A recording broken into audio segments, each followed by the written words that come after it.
Hello and welcome to our WIFR live stream.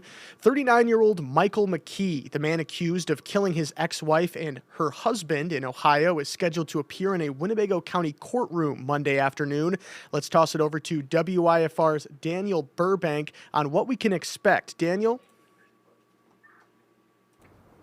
I think there's a lot of anticipation out here, Jake. I'm here at the Winnebago County Justice Center, where on this cold but sunny Monday afternoon, nearly afternoon, there are many people that are waiting to see Michael McKee for the first time in that courtroom after a 10-day manhunt. This all started back on December 30th. As I step out of the way, it started on December 30th, where he was suspected of killing Spencer and Monique Tepe out of Columbus, Ohio. Then 10 days later, police went through. They finally, several days later, released grainy images of a suspect, a person of interest. And then it was on Saturday that we got the news where the Columbus Division of Police said that they actively investigated the homicide of Spencer and Monique Tepe. They issued an arrest warrant for Michael McKee. He was taken into custody in Rockford, Illinois, hundreds of miles away. There's media that's here from across the country, including Columbus, that is here waiting to get that first glimpse of Michael McKee. Now, the Columbus police also put out saying, we do not want to compromise the active and ongoing case process, so information will be released as appropriate, and anyone asking for information from this incident can contact the Columbus Police Homicide Tip hotline, and that's 614-645-2228. Court records show that on January 10th, that's when that arrest warrant was issued. Just before noon the same day, McKee was booked in the Winnebago County Jail. Now, McKee reportedly married Tepe in 2015. They did get divorced 2 years later. And at the time, McKee's address is still listed in Chicago. In fact, pictures over the weekend on social media showed police outside of what's believed to be his apartment in Chicago.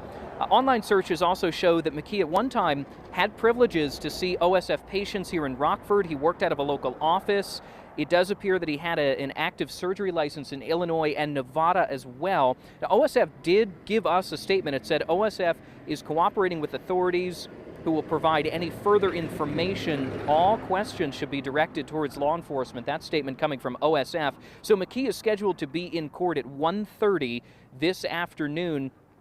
Now, there is a question about his license because we saw that he has the Rockford practice. There's still an address that is listed as where he was practicing. There's a phone number there, but he's not listed under the directory at the OSF facility. So there's some questions about when the license expired or was still active. And I think police are also trying to figure out the timeline of when he potentially could have been in Columbus as the person and the suspect of the person of interest, I should say. So a lot of questions still remain out there, Jake, and here we are about 90 minutes from this suspected hearing where police and investigators at some point want him extradited back to Ohio so that they can continue their investigation from that perspective.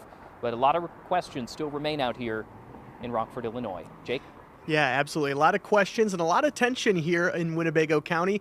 Daniel, thank you so much for that update out there. We appreciate it. And of course, like Daniel said, McKee is scheduled to appear at about 1:30 this afternoon, and we will have more information online on our WIFR app when he does arrive in court. Make sure to stay tuned for WIFR News at Noon with Alyssa Kelly. Thank you so much for watching.